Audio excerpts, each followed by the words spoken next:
YouTube, it's Petey Twofinger here. What's in my kit today? This is a Temptations brand cat treat container, and when I'm going to restring a guitar, I will have my, unless it's my Steinberger.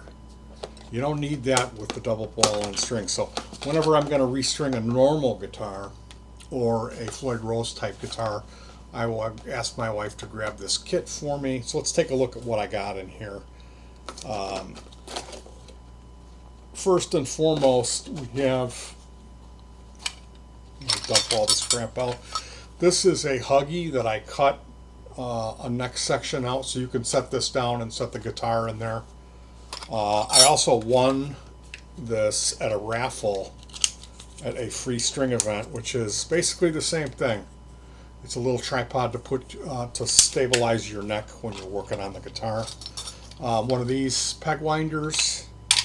Now my snips is not in here. I keep my snips out at all times. I've got, these are really nice. You can get these for under $3 on these nippers. Use safety glasses, Play-Doh, model 170 shears. These are awesome. Now the thing about these, when you get them, if you're a klutz like me, when you get them, you're going to want to file down the tip because you're going to end up with a puncture wound with these. You'll sit on them and they'll put a hole in your, you'll spring a leak quicker than you can say Jiminy Christmas. Speaking of JHS pedals. So yeah, here we have extra string balls. Sometimes you can run those down, like if it's a, I forget when this comes in handy, the extra, like cutting the string balls off of the strings and saving them. There's some time when you need those. This is a credit card, a string action ruler for stringed instruments, and it has all these measurements printed on it, and this is for when you're doing a setup. You use this as a gauge and measurement, like a ruler. This is really kind of indispensable. This is to replace the old style peg winder.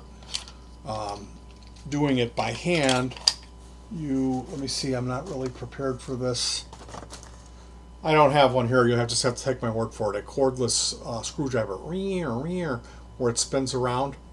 So this has that bit on the one end where it'll fit in my cordless screwdriver, and then this end ensures that it can fit on any peg.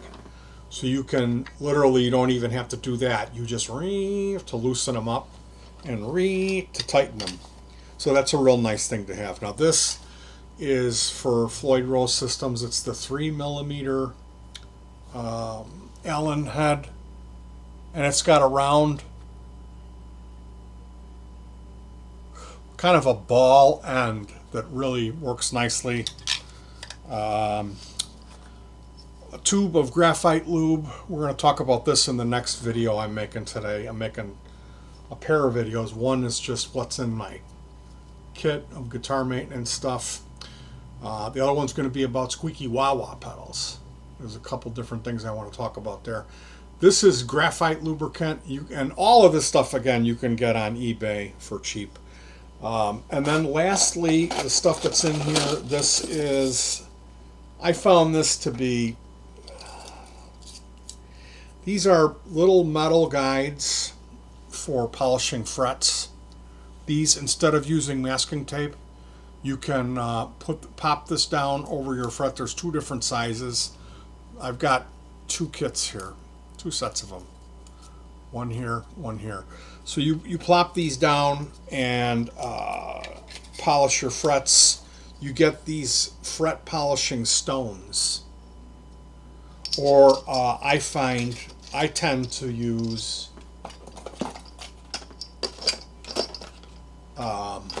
steel wool. But whatever your gig is, those, I don't know. I was kind of disappointed on the quality, especially that stone. But I'm sure that's probably just the way I'm implementing it improperly. And then for years, I always used lemon oil on the frets, on the fretboard, excuse me, the fingerboard, excuse me. Lemon oil on the fingerboard with an old sock or whatever rag I had, I would dip a Q-tip in the lemon oil and apply that to the fretboard, and do that like once a year, maybe, just to keep it nice looking. This, I picked up this at a Goodwill. This is a piano care, and it comes with 3 sprays. There's a finish clarifier, a preservation spray, and then spray, and something called finish reflections. And basically, the one is you use often, the other one you don't use as much, and the other one is rare. And then I thought that there was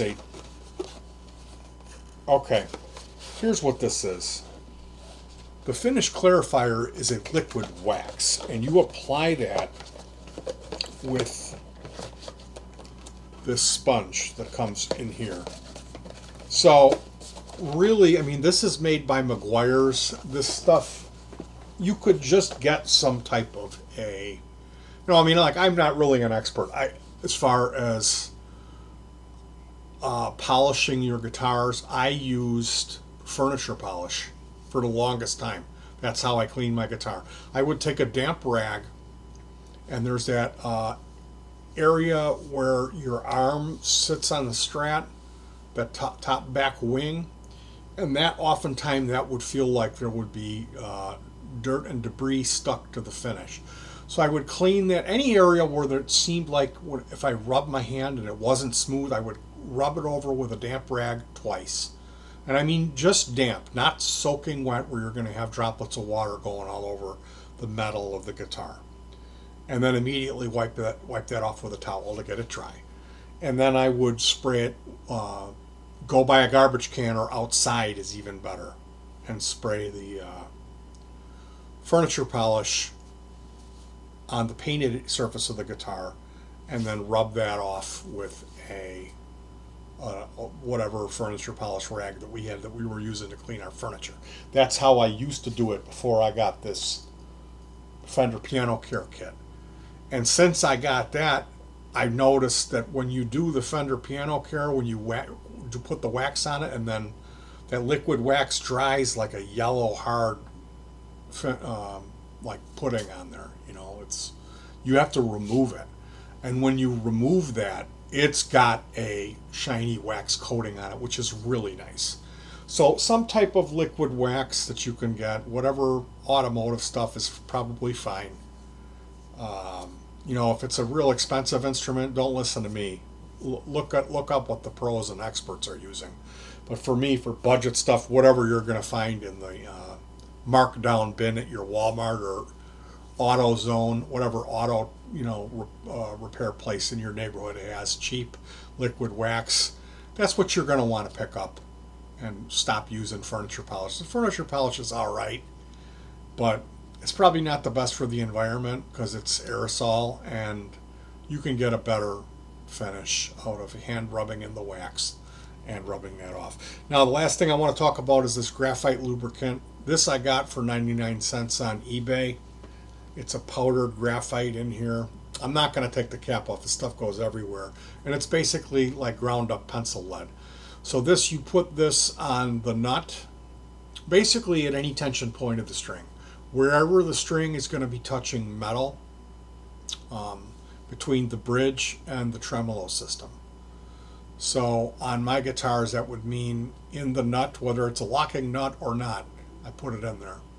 And then I put that in the, which is probably overkill, but especially if it's not a locking nut, you really want to put this in your nut. And what this does is, sometimes, most often, there will be more pressure on one side of the string than the other, and then that will cause it to go out of tune. It will pop. Like you'll put some pressure on the string, but it won't.